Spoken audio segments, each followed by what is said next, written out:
मंजिलें तो कब से बाह फैलाए खड़ी है, उन्हें तेरी रवानगी की जरूरत है। याद बस इतना रखना कि ये वो राहें हैं जिन्हें तेरी दीवानगी की जरूरत है। Hey guys, you are welcome on optimistic physics.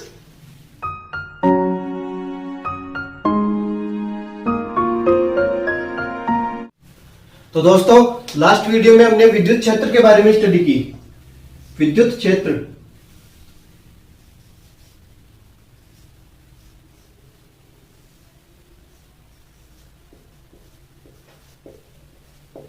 विद्युत क्षेत्र के बारे में स्टडी की, विद्युत क्षेत्र का फॉर्मूला पढ़ा और आज हम इसके बारे में आगे स्टडी करेंगे। बट इससे पहले मैं आपको बल के बारे में थोड़ा और इंट्रोडक्शन करवाना चाहूंगा। जब दो आवेश थे उनके बीच में हमने बल निकाल लिया था कूलॉम के नियम से। Q1 और Q2 जब दो आवेश है और उनके बीच की दूरी r आपको दी हुई है, तो कूलॉम के नियम से आपको फोर्स का फॉर्मूला मैंने आपको बता दिया था। Q1 और Q2 चार्ज है, इनके बीच की दूरी r है। तब आपका फोर्स का फॉर्मूला क्या था, याद कीजिए जरा। F बराबर K Q1 Q2 upon R square. बल दोनों के परिमाणों के गुणनफल के समानुपाती और इन दोनों के बीच की दूरी के वर्ग के व्युत्क्रमानुपाती होता है। यह आपका बल का सूत्र आया था। This is formula of force. Okay, अब हम बात करेंगे बहुल आवेशों के कारण लगने वाले बल के बारे में। बहुल आवेशों के कारण लगने वाला बल का क्या मतलब हुआ? बहुल आवेशों के मतलब, अगर आपको कोई निकाय दे दे, इसमें n आवेश है और इसमें किसी भी आवेश पर आपको टोटल फोर्स पूछ ले, मान लो इस आवेश पर आपको फोर्स पूछ लिया, तब आप इस पर फोर्स किस प्रकार से निकालेंगे? इसके लिए जो कूलॉम का नियम है अध्यारोपण के सिद्धांत का पालन करता है। अध्यारोपण के सिद्धांत का स्टेटमेंट क्या है? स्टेटमेंट ये बोलता है, अगर आपको किसी निकाय में n आवेश दे दिया जाए, तो किसी भी आवेश Q पर टोटल फोर्स सभी अन्य n आवेशों के कारण लगने वाले टोटल फोर्स के सदिश योग के बराबर होगा। चलिए आपको एक बार लिखा देता हूं मैं।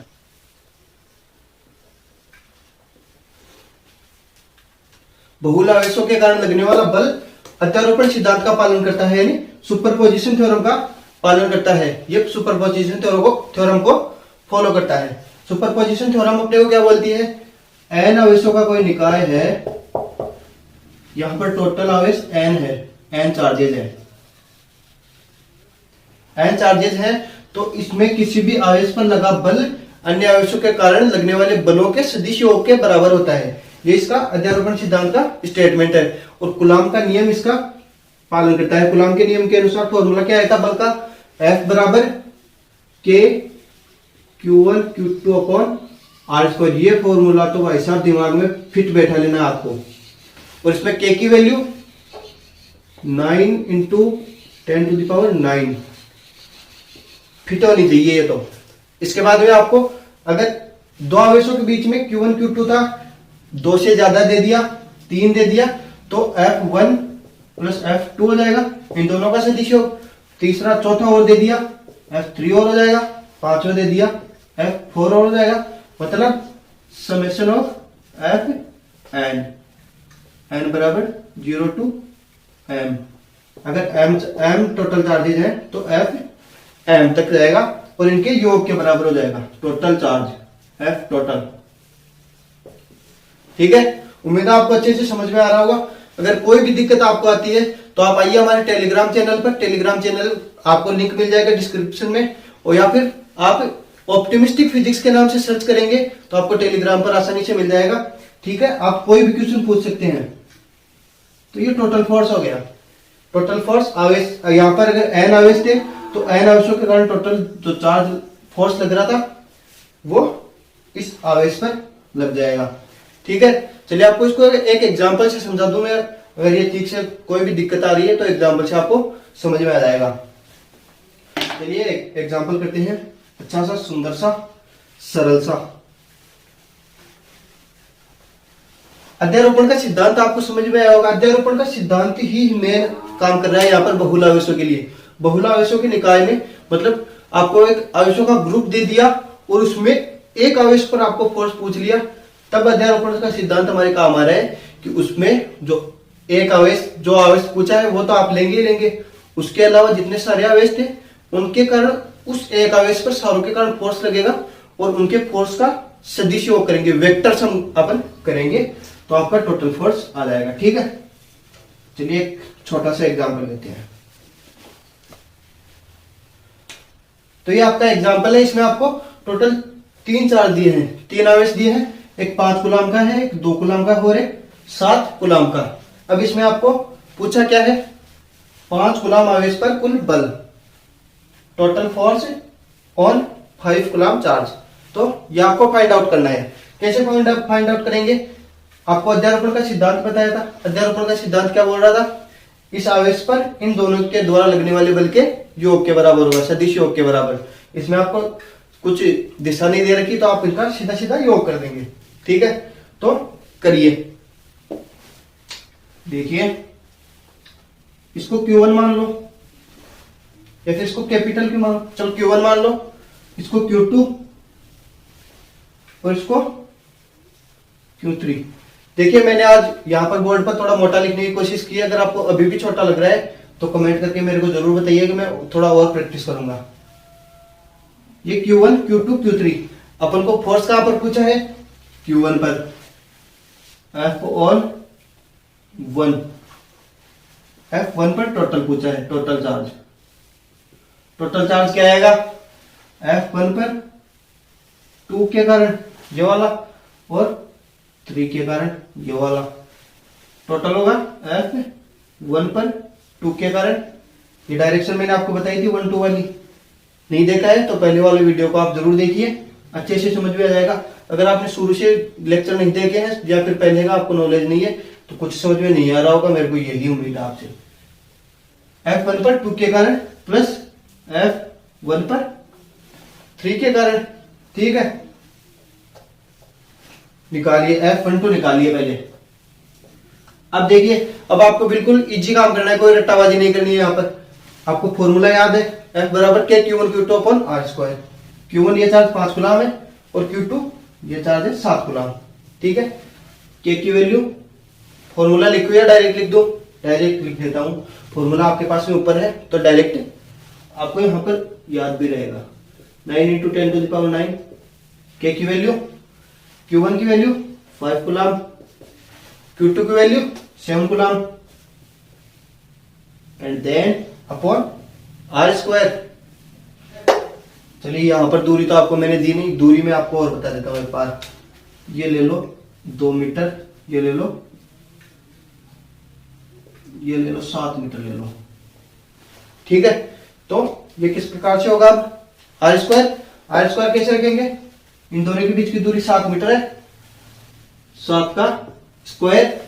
ठीक है, इसको कैलकुलेट कर लो, कैलकुलेट करेंगे, पावर से कैंसिल आउट हो गया, आप खुद से कैलकुलेट करिए। तो ये F12 आ गया 6.4 न्यूटन।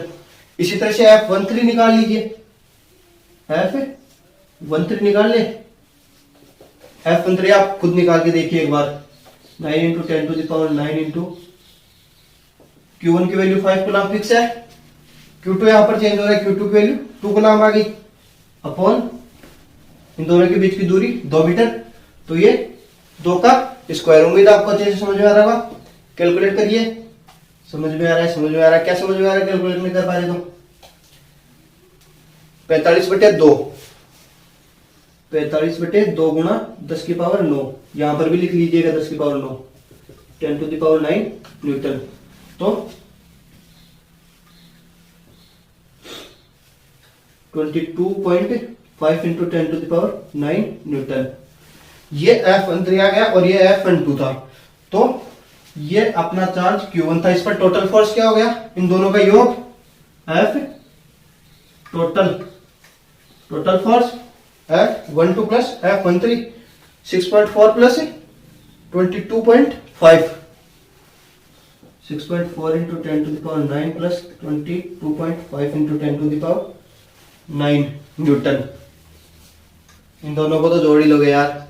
ठीक है, ये अपना बहुलावेशों के बीच जो बल होता है वो हो गया। अध्यारोपण का सिद्धांत आपको समझ में आ गया। आपको कोई थ्योरेटिकल क्वेश्चन भी ऑब्जेक्टिवली पूछ सकता है कूलम के नियम के बारे में, जैसे निम्न में से कौन सा सही है, और उसमें आपको दे दे अध्यारोपण के सिद्धांत का पालन करता है कूलम का नियम, और बाकी सारे स्टेटमेंट गलत दे दे। तो इस प्रकार से आपको अध्यारोपण के सिद्धांत का पालन करता है लगाना है, और ये शॉर्ट नोट्स में जरूर ऐड कर लीजिएगा। आप शॉर्ट नोट्स बना रहे हैं, मेरे को उम्मीद है आप शॉर्ट नोट्स बना रहे होंगे। अगर नहीं बना रहे हैं तो जरूर बनाइए, क्योंकि रिवीजन के टाइम बहुत ज्यादा आपको काम आने वाले हैं। ठीक है, चलिए आगे बढ़ते हैं। ये तो हो गई बल की बात। अब विद्युत क्षेत्र के ऊपर वापस आते हैं। विद्युत क्षेत्र से पहले हमने बल पढ़ लिया और विद्युत क्षेत्र की परिभाषा पढ़ ली। विद्युत क्षेत्र का फॉर्मूला क्या आया था? E बराबर k q upon r square. ठीक है, ये विद्युत क्षेत्र का फॉर्मूला आ गया और ये कूलॉम के नियम से बल का फॉर्मूला आ गया। अब हम एक बार इन दोनों के बीच में संबंध स्थापित कर दें। विद्युत क्षेत्र और बल के बीच में क्या रिलेशन आता है अपने पास फॉर्मूला वाइज, विद्युत क्षेत्र और बल के बीच में संबंध। ठीक है, विद्युत क्षेत्र तथा बल में संबंध या फिर relation between electric field and force. तो इन दोनों के बीच में संबंध के लिए मैं आपको दोनों में से कोई सा भी फॉर्मूला ले लो, आप फोर्स का ले लो या फिर इलेक्ट्रिक फील्ड का ले लो। फोर्स का ले लो तो F बराबर के Q1 Q2 upon r square होता है। यहां पर आपको दो चार्ज दे दिए, फर्स्ट कैपिटल क्यू मान लो इसको अब की बार, या फिर Q1 मान लो तो भी कोई दिक्कत नहीं आने वाली आपको। इसको कैपिटल क्यू मान लो, इसको स्मॉल क्यू मान लो, थोड़ा सा डिफरेंशिएट हो जाएगा आपका, इसमें रिलेशन ठीक से आ जाएगा, इसलिए मैं आपको कैपिटल क्यू से बता रहा हूं। ठीक है, तो ये कैपिटल क्यू है, तो ये फोर्स क्या हो गया? के capital Q into small Q, और इन दोनों के बीच की डिस्टेंस आर, दूरी आर, तो ये आर स्क्वायर। ये इन दोनों के प्रोडक्ट के प्रोपोर्शनल हो गया और डिस्टेंस के इनवर्सली प्रोपोर्शनल। ठीक है, अब देखिए आपका इलेक्ट्रिक फील्ड का फॉर्मूला क्या आएगा? E बराबर k q upon r square. के क्यू अपॉन आर स्क्वायर, के क्यू अपॉन आर स्क्वायर को अलग से लिख लो और स्मॉल क्यू को अलग से लिख लो। कोई सा भी हो सकता है, आगे पीछे करने से कोई फर्क नहीं पड़ेगा। आप सोचो ये वाला ही आना चाहिए। ठीक है, अब F बराबर अपने पास में क्या था? इसकी जगह पर क्या रख सकते हैं? ये वाली इक्वेशन के क्यू अपॉन आर स्क्वायर ई रख सकते हैं। इलेक्ट्रिक फील्ड ई इंटू जो चार्ज अपने पास में बच गया वो क्यू। तो क्या है अपने पास में? बल और विद्युत क्षेत्र के बीच में संबंध F बराबर Q इंटू ई। F बराबर Q इंटू ई। ठीक है, बिल्कुल इजी सा है। आपको इसमें रिलेशन से मतलब छोटा सा कई बार क्वेश्चन पूछ लेता है, 2 नंबर आपके बन जाते हैं। ठीक है, F बराबर Q इंटू ई। आपको इलेक्ट्रिक फील्ड देके फोर्स पूछ ले और चार्ज की वैल्यू दे दे तो चार्ज इंटू इलेक्ट्रिक फील्ड आपका फोर्स आ जाएगा। बल बराबर आवेश गुणा विद्युत क्षेत्र। विद्युत क्षेत्र, ठीक है, ये आपको फॉर्मूला याद रखने की जरूरत नहीं, अपने आप याद आ जाएगा ये। ठीक है, इसके छोटे छोटे न्यूमेरिकल लास्ट में पूरे चैप्टर के अपन एक साथ करेंगे तो आपको सारे फॉर्मूला रिवाइज हो जाएंगे, याद हो जाएंगे।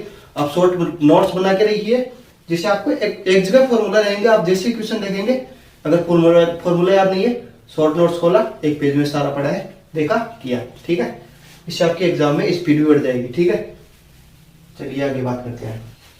अच्छा ठीक है सर, विद्युत क्षेत्र पढ़ लिया, बल पढ़ लिया और खूब सारे आवेशों के बीच में लगने वाला बल पढ़ लिया। अब क्या पढ़ेंगे? खूब सारे आवेशों के बीच में लगने वाला विद्युत क्षेत्र। ठीक है, बहुल आवेशों के कारण विद्युत क्षेत्र या फिर विद्युत क्षेत्र की जितनी फॉर्म्स होती है ना, सारी एक एक स्टेप वाइज अपन स्टडी कर लेते हैं। तो आपको ज्यादा इसकी थ्योरी लिखने की जरूरत नहीं है। आपको जितनी ज्यादा थ्योरी लिखवाएंगे उतनी ही कम है। आपको एग्जाम ओरिएंटेड स्टडी करनी है। बेसिक्स में आपको बताते जा रहा हूँ, आपको समझ में आना चाहिए। ठीक है, तो सबसे पहला ये जो अपन ने फॉर्मूला पढ़ा था, ये बिंदु आवेश के कारण, बिंदु आवेश का देखिए कूलॉम नियम बिंदु आवेश के बीच ही काम करता है। और इलेक्ट्रोस्टेट में, इलेक्ट्रोस्टेट का आपको रूल में आप एक बार फिर से याद दिला दूं। इलेक्ट्रोस्टेट में अपन स्थिर आवेश की स्टडी करते हैं, आवेश चलना नहीं चाहिए। अगर आवेश चल गया तो आप इलेक्ट्रोस्टेट के बाहर हो जाएंगे, इलेक्ट्रोस्टेट के बाहर हो जाएंगे, स्थिर विद्युत के आप नहीं पढ़ रहे होंगे, फिर आप दूसरी ब्रांच में चले जाएंगे फिजिक्स के। तो ठीक है, एक बिंदु आवेश के कारण अपन विद्युत क्षेत्र की बात कर लेते हैं। बिंदु आवेश के कारण विद्युत क्षेत्र।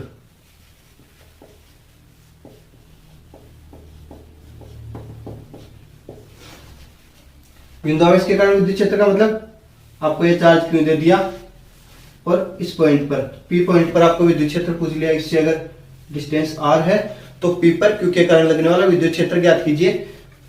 Find electric field on P by Q.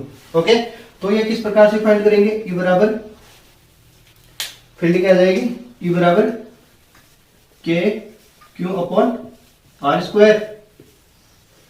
Electric field, बिंदु आवेश के कारण इलेक्ट्रिक फील्ड क्या होगी, electric field due to point charge, k q upon r square. ठीक है, नेक्स्ट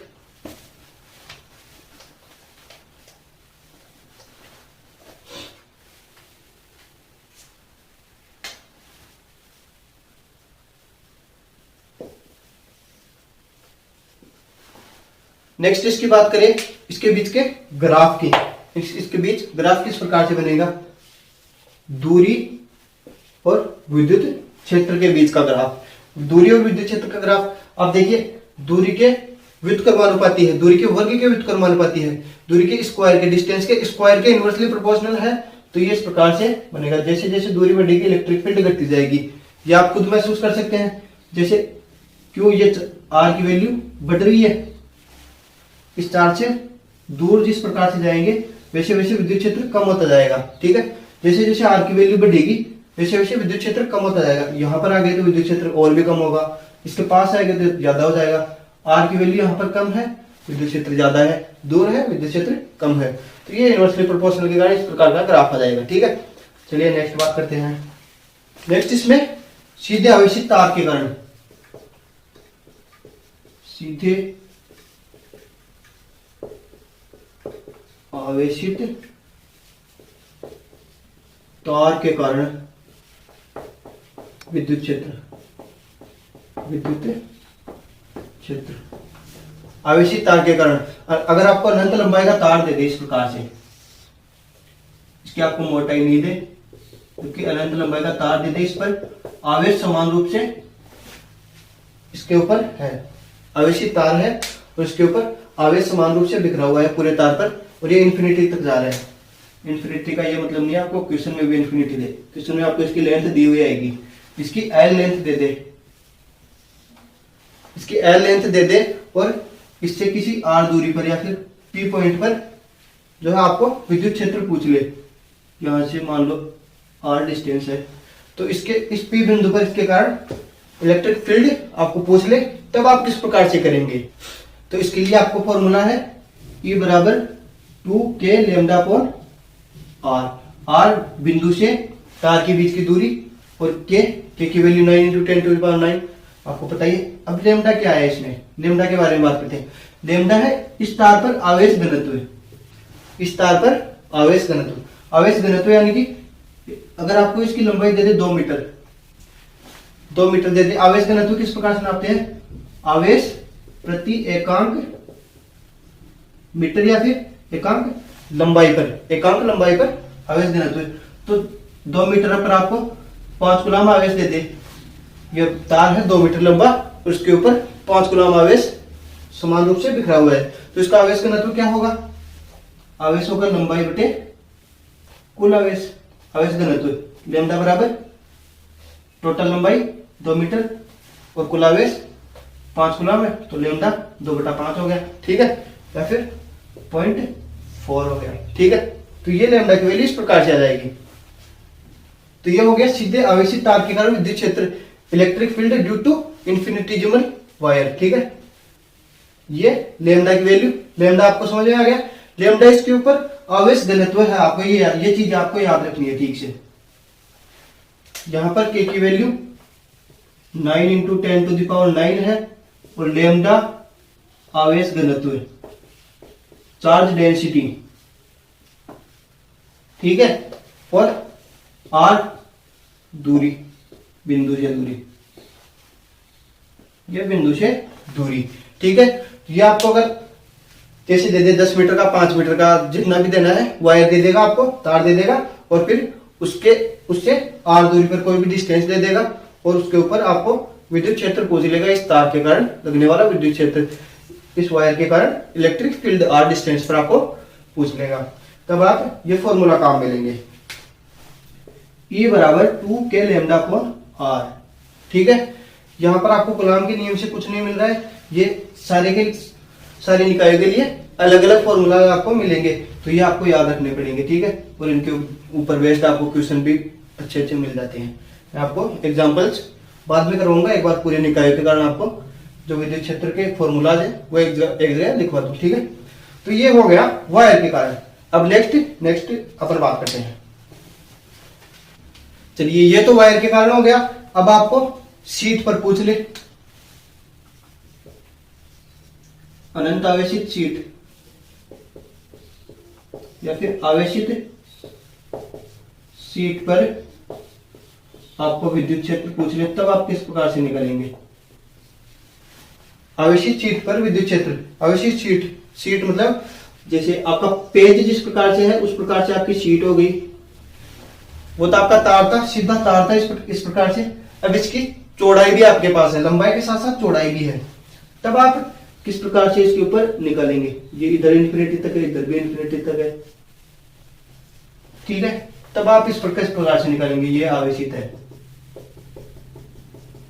ये आवेश जिस भी शीट पर आपको दिया जाएगा, शीट पर हो चाहे तार पर हो या फिर कोई और अगला निकाय आपको आएगा, तो ये समान रूप से इसके ऊपर बिखरा हुआ रहेगा। इसका घनत्व हर पॉइंट पर आपको समान मिलेगा। ठीक है, तो इसके लिए फॉर्मूला आप क्या लिखेंगे, इलेक्ट्रिक फील्ड का फॉर्मूला लिखने के लिए पहले जिस प्रकार से इसमें लेमडा आपने काम में लिया था आवेश घनत्व के लिए, इस प्रकार से यहां पर सिग्मा काम में लेंगे।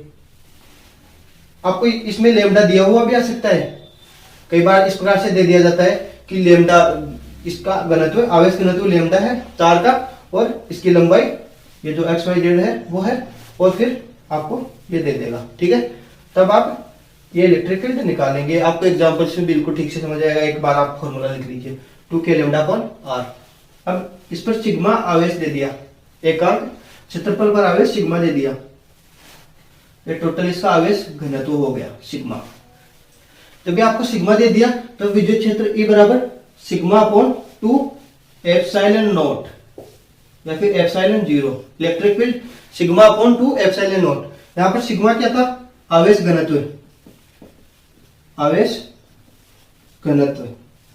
घनत्व, सिग्मा। टोटल चार्ज, मान लो इस पर क्यू चार्ज है, ये टोटल क्यू चार्ज है, तब घनत्व किस प्रकार से निकालेंगे। घनत्व क्या था, एकांक क्षेत्रफल पर आवेश। एकांक क्षेत्रफल मतलब इसके क्षेत्रफल का भाग दे दो, एरिया का भाग दे दो, आवेश बटे टोटल आवेश बटे क्षेत्रफल, टोटल चार्ज अपॉन एरिया। ठीक है, इसका जो क्षेत्रफल है आपको मान लो क्षेत्रफल दे दे और टोटल आवेश दे दे, फिर आपको इसके ऊपर विद्युत क्षेत्र पूछे, तब इस प्रकार से आपको निकालना है। तो ये हो गया आवेशित शीट पर विद्युत क्षेत्र। ये आपकी शीट है, शीट की इसकी मोटाई नहीं होगी, आपको चौड़ाई होगी। जैसे पेज की आप मोटाई 0 लेते हैं, उसी प्रकार से शीट की 0 मोटाई होती है और इसकी चौड़ाई दी जाएगी, लंबाई चौड़ाई दे दे, आपको क्षेत्रफल दे दे, टोटल चार्ज दे दे, और फिर इस पर विद्युत क्षेत्र पूछे, तब E बराबर sigma upon 2 epsilon not. Sigma क्या है, सिग्मा बराबर Q अपॉन A, टोटल आवेश बटे क्षेत्रफल, एरिया, चार्ज। ठीक है, ओके। तो ये तो हो गया बिंदु आवेश के कारण E बराबर KQ अपॉन R स्क्वायर। ये तो मैंने आपको पहले वाले वीडियो में भी समझा दिया था। इसके बाद में नेक्स्ट बात है अपने E बराबर 2k लैम्डा अपॉन R, ये लाइन चार्ज के कारण। और अब आ गई आपकी बात आवेशित शीट के कारण sigma upon 2 epsilon not. Epsilon not आपका परावैद्युत गुणांक था, मैंने आपको पहले भी ठीक से बताया था। एप्सिलॉन नॉट की वैल्यू क्या थी, 8.85 into 10 to the power minus. ठीक है, आज की वीडियो में बस इतना ही, बाकी चर्चा हम अगले वीडियो में करेंगे। Okay, thank you, be optimistic and grab your opportunities.